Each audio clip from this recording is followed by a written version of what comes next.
맞벌이 부부이고 시어머님과 어거지로 함께 살고 있습니다. 아버님 돌아가시고 혼자 외롭다며 며칠 쉬고 가신다고 오셨는데 2달째 안 내려가시고 있습니다. 근처에 아주버님 신우가 살고 있지만 아주버님 댁에서 이틀 주무시고는 형님하고 안 맞아서 못 있겠다고 우리 집으로 오셨어요.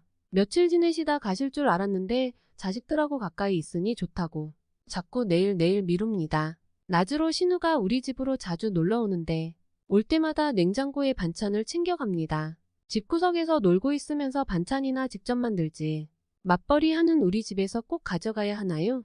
퇴근하고 오면 진짜 화가 머리끝까지 납니다. 어머님께서는 아무 일 아니라는 듯 땡땡이가 음식을 잘못해서 박서방 먹이라고 내가 좀 싸보냈다. 박서방이 네가 만든 반찬을 좋아한단다.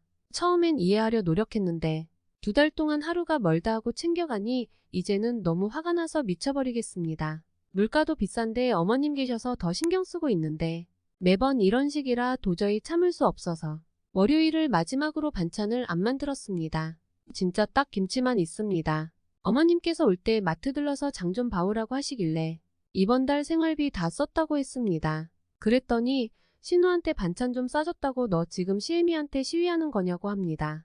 옆에 있던 남편도 화가 났는지 며느리 일하고 와서 힘든데 집에서 노는 사람들이 음식을 해놓지는 못할 망정 싸가는 게 어딨냐고 창피해 죽겠다며 어머님께 오늘 시골집으로 내려가시라고 하고 출근했습니다. 화낸 사람 따로 있는데 괜히 저한테 전화해서 신우 반찬 준 게 그리 아까워서 이 사다를 만드냐고 하시네요. 그러시면서 추운 겨울에 기름값도 비싼데 뭐하러 촌에 가서 기름 떼고 있을 거냐고. 겨울 지나고 봄 되면 가시겠다고 하시길래 그럼 형님 댁 가시던지 신우 집으로 가시라고 했습니다. 말이나 못하면 밉지는 않지. 형님 댁은 불편해서 싫고 신우 집은 사위 보기 미안해서 안 간답니다. 신우 반찬 안 싸줄 테니까 나보고 남편 달래랍니다. 진짜 이 상황이 더 화가 나서 신우한테 전화해서 어머님 모시고 가라고 했습니다. 일단 퇴근해봐야 알겠지만 지금 둘이서 무슨 작당 모의를 하고 있을지 눈에 훤하네요. 퇴근하고 집에 계시면 내가 어머님 찜 챙겨서 왕복 몇 시간을 달려서라도 시골집으로 모셔다 드릴 생각입니다. 생각하면 할수록 전화 받고 나니 더 화가 나네요.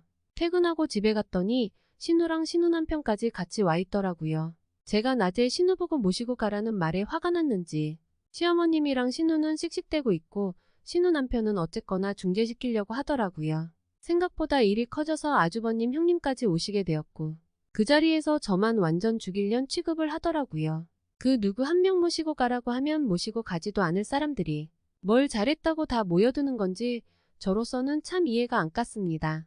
남편도 황당한지 지금 싸우러 온 거냐고 한마디 하니 아주버님께서 남편한테 싸가지 없이 말을 그따구로 한다고 뭐라 하시고 저도 못 참아서 우리가 못할 맛했냐고 우리 하는 짓이 마음에 안 들면 어머님 아주버님 댁으로 당장 모시고 가라고 했습니다. 그리고 저는 방으로 들어가서 어머님 옷가지들 챙겼고 남편은 밖에서 아주버님이랑 원성이 높게 싸우다 결국 몸싸움까지 번져버렸습니다. 이게 무슨 짓인지 형님은 혹여나 어머님 모시고 가게 될까봐 아주버님 잡아 끌면서 당장 나오라고 난리고 신우는 계속 앙종앙종거리고 옆집에서 신고를 하는 바람에 싸움이 끝났네요. 어머님은 다 당신 탓이라고 자기가 죽어야 한다고 제가 싸놓은 짐 들고 나와서 신우한테 가자고 하시더니 신우가 깜짝 놀랐는지 엄마 가긴 어딜 가냐고 이 시간에 차도 없다고 하니 어머님께서 너네 집으로 가자 하시네요. 그 말 듣고 신우년 하는 말이 엄마 지금 이 상황에 우리 집 가서 대리리냐고 지랄지랄하고 화가 난 아주버님께서 어머님 모시고 나가자 형님은 이렇게 가면 어쩌냐고 저보고 빨리 어머님 잡으라고 난리치네요. 하여튼 결국 그날 어머님은 아주버님 댁으로 가셨습니다.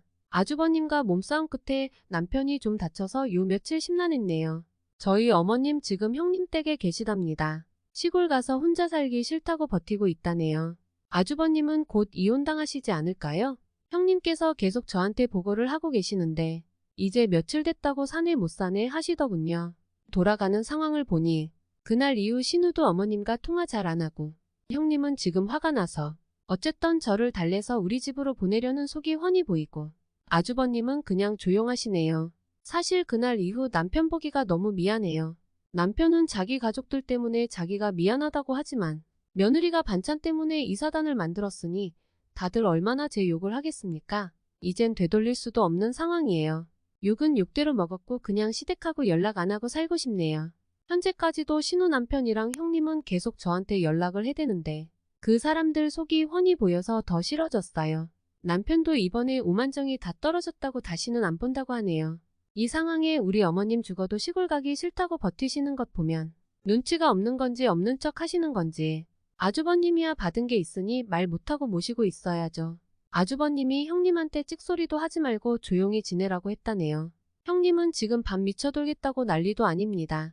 솔직히 이번에 어머님 행동 보고 내가 이러지 않았으면 봄에 내려가신다는 말도 거짓말이었겠구나 하는 생각이 드네요.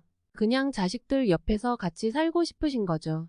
한편으로는 마음이 짠하기도 하고 한편으로는 속이 시원하기도 하고 그런 상황입니다.